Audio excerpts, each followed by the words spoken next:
Jetzt schießt wieder wir mit Schafen. Na servus, das Grab schaut da wieder aus. Ganz zugewachsen, nicht einmal den Namen kann man lesen. Mitzi, die war alle eine Stritze, aber die hab ich gern wegen. Hörst das, wie fällt der Regen? Na, du hörst es nicht, wenn man unter der Erde nix mehr hört. Mitzi war oft zu dir gruselig. Schau, ein paar Blärmerl hab ich da braucht. Früher hast du gefreut und gelacht, aber das war seiner Zeit. Jetzt bist du dort, wo nix mehr gefällt.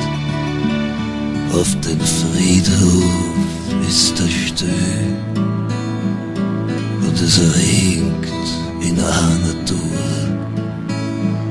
Und ich hab das Gefühl, du sitzt da oben und schaust mir heimlich zu.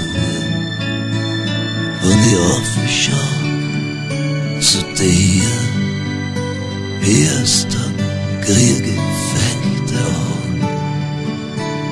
Ob das vom Regen ist oder von was anderem, kann ich da gar nicht sagen.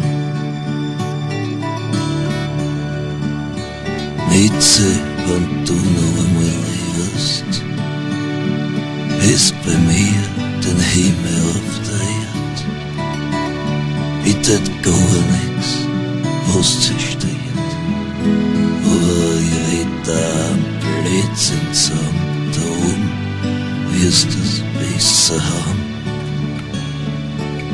Naja, da war ich, geh ich wieder. Zahlt sie fast nicht aus, könnte grad so gut da bleiben.